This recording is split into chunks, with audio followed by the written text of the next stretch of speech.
Ikaw ang dahilan at nais kitang pasalamatan sa buhay na iyong binigay, ang alis lumay.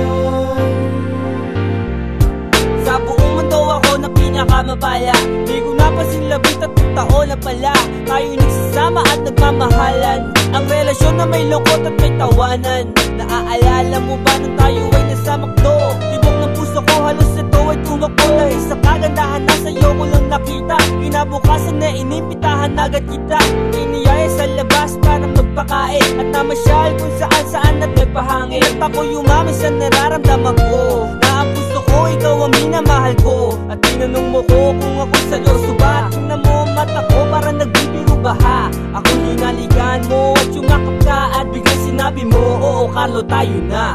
Ikaw ang dahilan at nais kitang pasalamatan sa buhay na iyong binigay, ang alis lumay.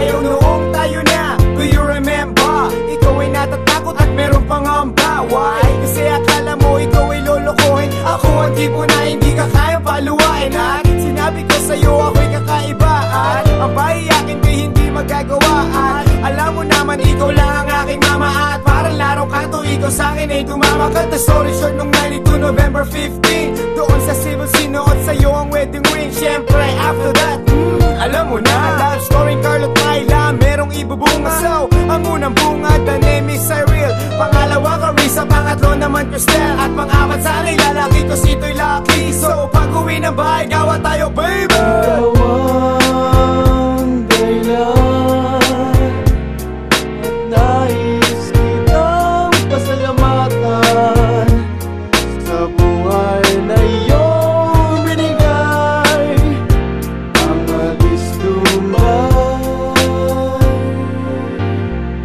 Ayaw sa tinagal-tagal na ating paghihintay na makasal at makasama habang buhay. At ngayon nangyari na sa wakas. Salamat pinalira ang pag-ibig ko na wagas at tuluyan sa ating pamilya na maglilingkod. Lalo na sa tanong anghel at pag-ibig sa atin ang loob at nagpaligaya. Kaya tuluyang sumaya at mapagkailanman mananatili ang sinta. At ngayong kasal na nga sa puso mo'y bilanggo. Noon pa man kaya pati ang rehas ay bilanggo. Kaya ngayon halina at atin ang damahin. Ang pag-ibig natin dalawa tuluyan natin pagsamahin. Pero bago ang lahat, salamat sa Diyos na may kapal. Dahil tayo ay tinanggal na muli ngayon makasal. Kaya muli mo nang hawakan ang aking mga kamay. Yung tila di bibitaw na para bang until we die. Ikaw ang dahilan